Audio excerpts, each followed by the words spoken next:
안녕하세요. 저는 40살 여자입니다. 결혼은 어쩌다 보니 식만 올리고 여태 신혼생활은 못 해본 사람이에요. 저는 교직 생활에 몸을 담고 있는 사람이다 보니 대학교를 다닐 때부터 졸업하고 나서까지도 임용 준비로 공부밖에 몰랐던 사람입니다. 제 입으로 말하기는 쑥스럽지만 그래도 나름 키도 크고 늘씬한 편이어서 항상 인기가 많은 편이었죠. 하지만 저에겐 임용이 제일 먼저라는 생각이 들어 쉽게 연애를 하진 않았어요. 그렇게 계속 3수째 접어들었을 무렵 조금 지치기 시작하더라고요. 주변에서는 그래도 여자는 남자만 잘 만나면 기간제하며 지내도 괜찮다는 말을 종종 들었고, 또 그렇게 살고 있으신 분도 꽤나 봤지만 저는 자존심이 있어서 절대 그렇게 살지 않겠다고 다짐했습니다. 그렇게 5수째 접어들 무렵 부모님은 저에게 이제 더 이상은 못 기다리겠다며, 그럴 거면 차라리 시집이나 가라, 더 이상 뒷바라지 하기도 힘들다며 모진 말들을 하기 시작하셨어요. 저희 부모님은 본인들의 명예나 사회적 지위를 중요하게 생각하시는 것만큼 주변 사람들 시선에 굉장히 신경을 많이 쓰는 편이셨어요. 저는 그렇게 6년째 되던 해에 결국 임용을 포기했습니다. 조금 늦은 29살이라는 나이에 첫 사회생활을 시작했어요. 보통 2년 정도 최선을 다하다가 안 되면 기간제를 빨리 하는 편이다 보니 저는 나이만 먹었지 아무것도 알지 못하는 상태였죠. 그날도 일에 허덕이고 있을 때 우연히 국어교사 선생님과 마주쳤습니다. 첫눈에 반하게 돼버린 거죠. 정말 잘생기시고 키도 훤칠해서 어딜 가나 눈에 띌 만한 분이셨습니다. 저는 콩닥거리는 마음을 숨기며 안녕하세요 라고 인사를 했더니 그 국어교사 선생님께서는 이번에 새로 들어오셨나 봐요. 저는 여기 학교에서 3년째 일하고 있는 장승규라고 합니다. 라며 자신을 소개했어요. 그렇게 저도 제 소개를 마치고 연락처가 너무 궁금하더라고요. 하지만 같은 학교에서 일하는데 제 관심이 부담스러울 것 같아 그냥 포기해버렸죠. 그런데 그 장승규 선생님께서 본인이 3년 동안 여기 일하면서 안 해본 업무가 없다 보니 언제든 편하게 물어보라고 하시더군요. 저는 덜컥 도와달라고 부탁을 드렸고 그 선생님 덕에 수월하게 일을 처리할 수 있었습니다. 그래서 선생님께 그 일을 핑계로 저번 일 덕분에 정말 잘 처리했어요.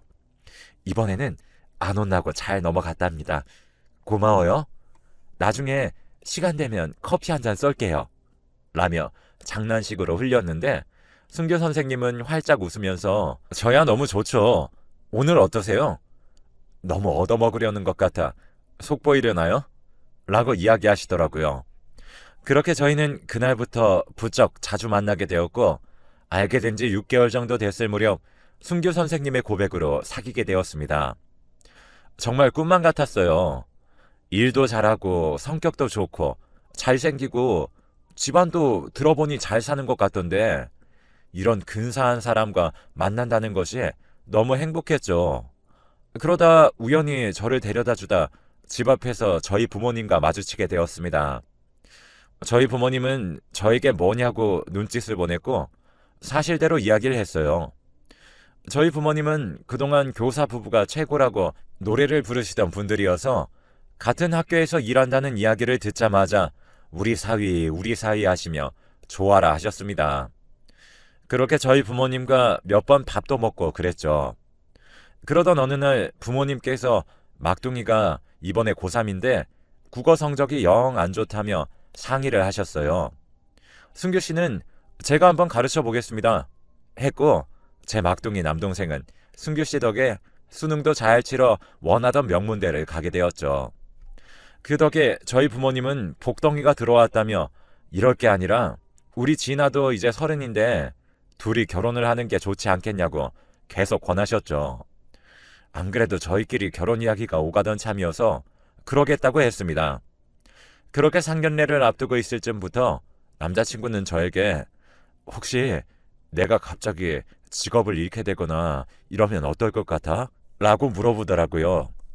승규 씨는 아직 기간제 교사이긴 하지만 교장, 교감 선생님이 워낙 밀어주고 있는 분이라 내년이나 내후년쯤엔 꼭 정교사를 주겠다고 약속했다고 들어서 저는 승규 씨에게 교장 교감 선생님이 그렇게 약속까지 하셨는데 그럴 리가 있겠어요?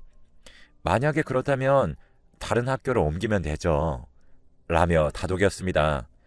그러니 승규 씨는 멋쩍게 웃으며 그래요. 무슨 걱정이겠어요. 내가 어떻게든 진아 씨 걱정하지 않게 열심히 일해서 꼭 정교사가 될게요. 라며 파이팅 넘치게 대답을 했죠.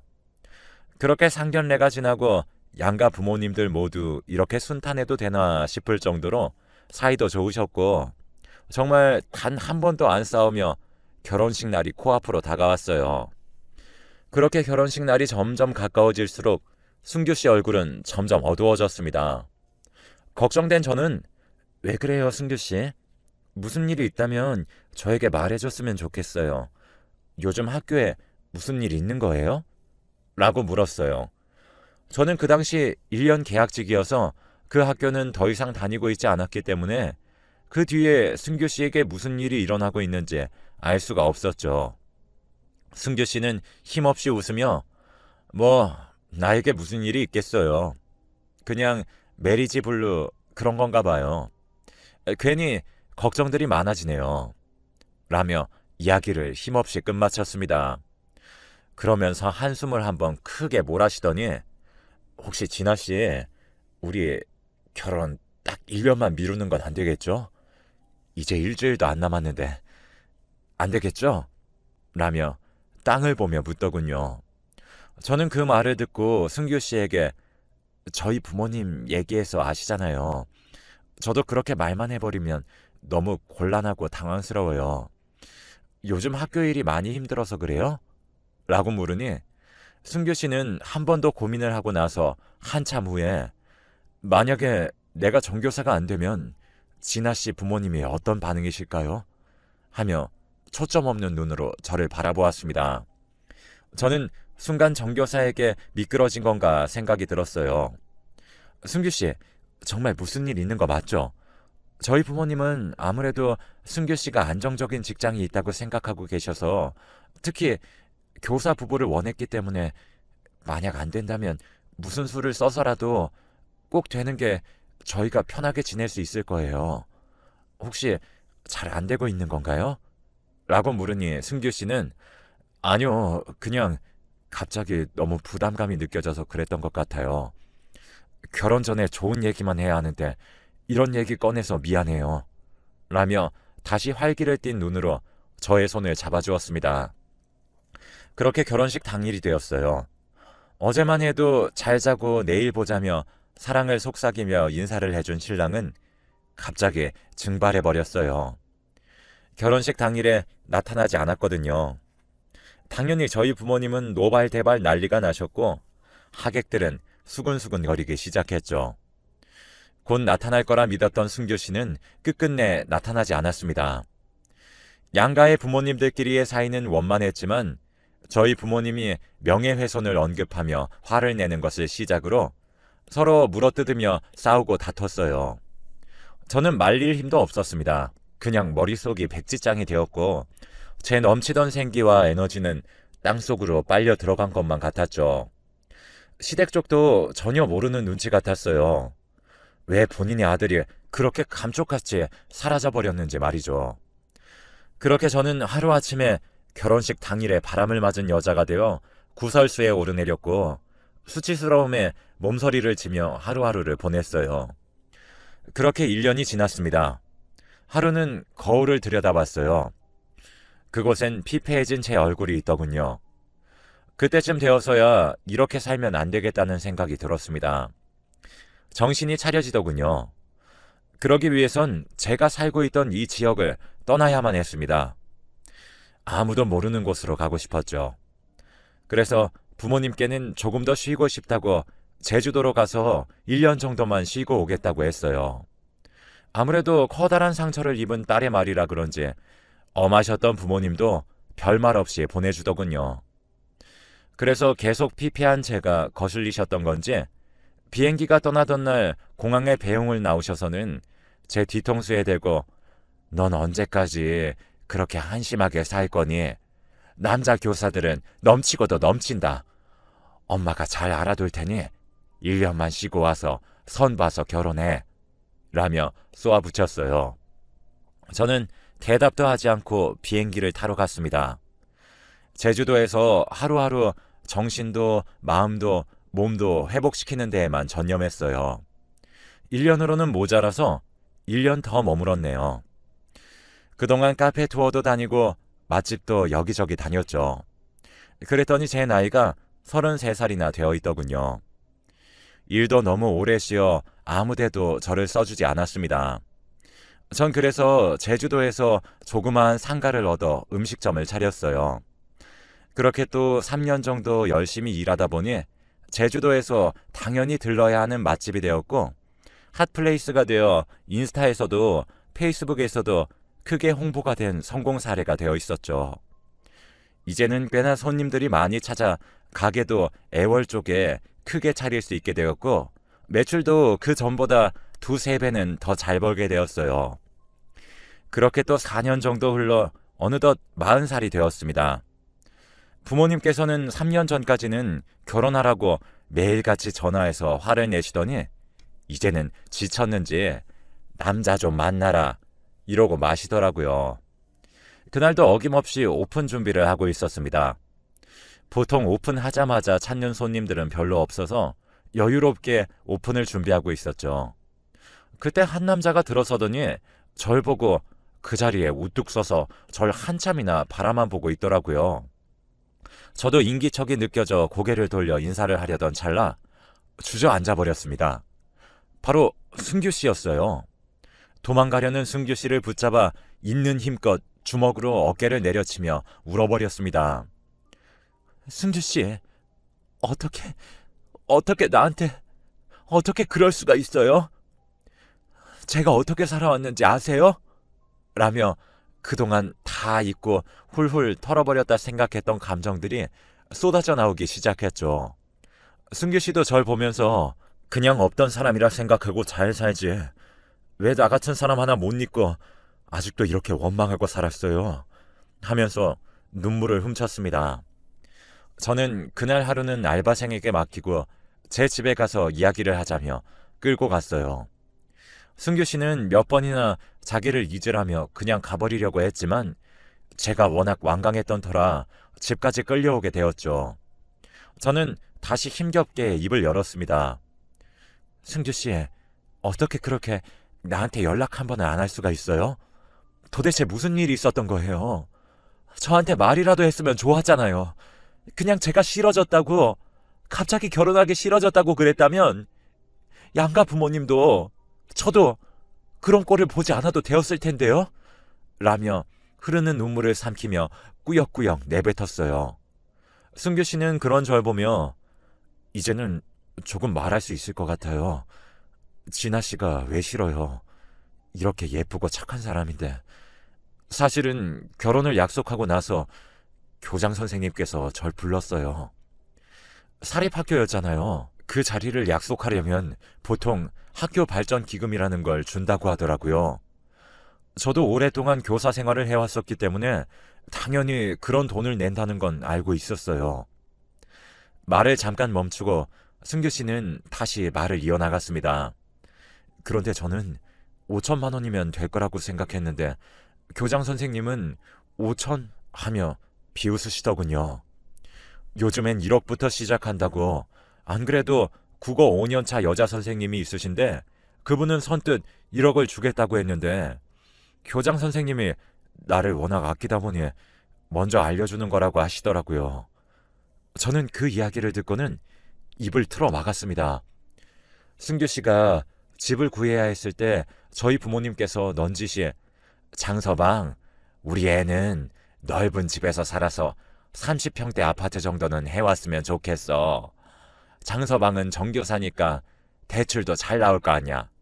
앞으로도 탄탄대로인데 조금 무리하면 어때? 그렇지? 라며 묻는 부모님 말에 승규 씨는 허허 웃어 보이며 그러겠다고 했습니다. 그래서 그때 저는 부모님께 엄마, 요즘 누가 그렇게 넓은 데부터 시작해? 집값이 너무 올라서 20평대면 신혼 꾸려 나가기에 충분해. 라고 했더니 엄마는 저를 흘겨보시다가 승규 씨를 다시 보며 얘가 저렇게 수은에 빠졌어. 우리 사위는 여자복은 타고난 거 알지? 요새 교사 며느리면 여기저기서 다 데려가려고 눈독 들이는데 사실 그 정도 집이면 너무 싸게 먹힌 거 아니겠어? 안 그래? 장서방도 나중에 딸 낳아 키워봐. 이렇게 보내는 부모 없어. 라며 호호 웃으셨죠. 그래서 그때 승규 씨가 무리하게 끌어모아서 빚을 진 상태였고 그건 저도 알고 있었어요.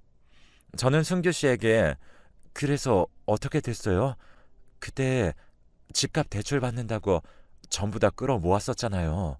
설마 하며 승규 씨를 봤더니 승규 씨는 힘없이 웃어 보이면서 제가 어리석은 짓을 했어요. 사채 빚을 져버렸죠. 그렇게 1억을 현금으로 주고 났더니 갑자기 말을 바꾸더라고요. 그 여자 선생님이 1억 5천을 주기로 했다고 말이죠. 그러면서 2억을 주면 정교사를 시켜주겠다고 하는 겁니다. 너무 어이가 없었죠. 일할 곳이 여기 말고 없겠냐 싶어 1억을 돌려달라고 했어요. 그랬더니 교장 선생님은 오히려 저를 우습다는 듯이 쳐다보며 학교 발전을 위해 이미 기부된 돈인데 줬다 뺏는 게 어딨냐고 하시더라고요. 한숨 크게 쉬던 승규 씨는 다시 말을 이어나갔습니다.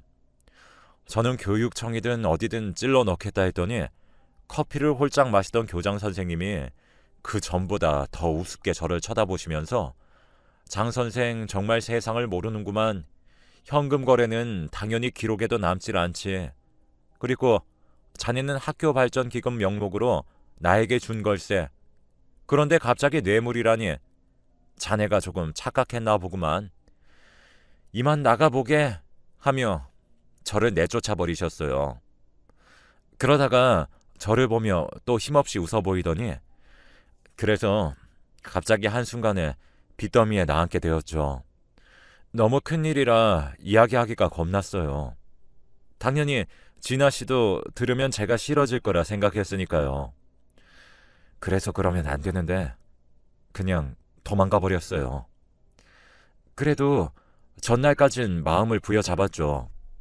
어떻게든 먹고 살 길이 없겠나 싶었는데 갑자기 저녁 10시 무렵 교장 선생님께서 전화가 오더라고요. 이제 일을 그만두라고 하시는 겁니다. 얼굴 껄끄러워서 어떻게 보겠냐고. 그렇게 전화를 끊고 나니 세상이 캄캄해지더라고요. 칠흑 같은 하루였어요. 정신없이 멍 때리고 나니 하루가 밝아왔고 저도 모르게 잠이 들어버렸죠. 그러고 나서 핸드폰을 켜보니 결혼식이 시작됐겠더라고요. 수많은 부재중이 와 있었어요. 그리고 저는 무슨 정신으로 그랬는지 모르겠지만 짐을 싸기 시작했어요. 도망쳐야 되겠다는 생각만 들었거든요. 그냥 아무 곳이나 표를 끊어 핸드폰도 던져버리고 아무 모텔이나 들어가 살기 시작했죠. 승규 씨는 커피 한 모금을 마시더니 다시 말을 이어나갔습니다. 그렇게 속절없이 2년 정도 보내다 보니 사채업자들이 어떻게 알았는지 제가 살고 있는 모텔로 쳐들어와 당장 돈을 갚지 않으면 가만두지 않겠다고 협박하더라고요. 그때 결혼한다고 사두었던 집이 생각났죠. 불이 나게 핸드폰을 개통하고 나서 집을 팔려고 보니 집값이 2배 가까이 올라 있더라고요. 그래서 얼른 팔아 사채빚을 갚고 은행빚도 갚고 나니 제 통장 안에는 1억이 조금 안 되게 남아 있었어요. 생각보다 사채이자가 정말 말도 안 되게 불어나 있었거든요. 그 돈으로 여기저기 저도 돌아다니며 여행을 했어요. 그렇게 3년이 지나고 어느 날 문득 제주도에 정착하고 싶다는 생각이 들더라고요. 부모님께도 간신히 연락을 드렸어요. 부모님께서는 살아있는 것만 해도 다행이라며 눈물겨운 제의를 한 뒤에 저는 제주도에 내려와 한적한 생활을 즐겼어요. 승규 씨는 아까보다는 조금 더 편한 얼굴로 이야기를 이어나갔습니다. 제가 그 뒷이야기를 정리해서 들려드리자면 승규 씨는 학교에서 그런 일을 겪고 나선 더 이상 학교 생활을 하고 싶지 않았다고 해요. 그래서 입시를 가르쳤던 경험이 있어 과외를 하기 시작했고 자신이 가르치던 제자들 중 서울대를 들어간 아이들이 많아지기 시작하면서 국어 학원을 차려 강사 일을 하기 시작했다고 하더군요. 얼마나 유명했는지 오히려 서울에서 제주도까지 유학 간다는 이야기를 들을 정도로 유명해졌다고 합니다. 이 얘기를 듣는데 내심 얼마나 기뻤는지 몰라요. 아무튼 그렇게 승규 씨 학원은 3년 전에 예약을 안 하면 들어가지 못할 정도로 예약이 꽉꽉 들어찼고 승규 씨도 그런 바쁜 나날들 속에 일에 치여 보내다 보니 벌써 40살이 되어 있었다고 합니다. 교장 선생님 사건은 고소를 하고 있었던 상태고 상대의 입출금 내역과 승규 씨의 입출금 내역서를 증거 자료로 제출했고 혹시 몰라 교장 선생님과의 대화를 녹음해둔 터라 형사, 민사 할 수 있는 건 다 해봤다고 해요. 중간에 기각도 당하고 항소도 하며 끈질기게 몰아붙이자 결국엔 교장도 말이 계속 번복되면서 바뀌다 보니 판사가 이를 보고 승규 씨에게 승소 판결을 냈다고 하더라고요. 그렇게 모든 일을 마무리하고 제주도에 자리를 잡고 나니 제 생각이 유독 많이 났다고 합니다. 그러던 어느 날 학생들 사이에서 애월에 정말 유명한 맛집이 생겼다며 선생님도 시간 되면 갔다 오시란 이야기를 들었다고 해요. 그래서 승규 씨는 그렇게 혼자 맛집을 찾으러 온 건데 거기에 제가 있었다고 하더라고요. 왜 도망갔냐고 물으니 해벌레 웃으며 너무 예쁜 사람이잖아요 라고 했습니다. 어쩜 그렇게 시덥잖은 소리 하는 것도 변하질 않았을까요? 뭐 어쨌거나 미안한 마음이 컸을 거라 생각해요. 사연을 들어보니 말하기 겁이 났을 정도로 많은 일들이 있었기도 했고요. 어디서부터 말해야 하나 고민도 됐을 것 같아요. 우리는 그렇게 돌고 돌아 10년 만에 재회를 했고 지금은 드디어 신혼생활을 즐기고 있답니다. 다행히 유명 강사라 그런지 저희 부모님도 처음엔 노발대발 하시다가 자자한 사회적 지위 덕분에 아무런 말도 못하시고는 승낙해 주셨죠. 인연은 어딘가에 존재하는 게 아닌 것 같아요. 내 옆에 있는 사람이 내 인연이라 믿고 좋을 때 옆에 있어주는 사람이 아닌 힘들 때 내 곁을 묵묵히 지켜주는 사람, 그게 인연이 아닐까 생각합니다. 인연은 돌고 돌아올 수도 있고 생각보다 빠르게 알아챌 수도 있는 것 같아요. 이야기하다 보니 저는 그 둘 다 겪어본 것 같네요. 그리고 저는 36살쯤 주변 지인들의 걱정에 난자를 얼려두었답니다.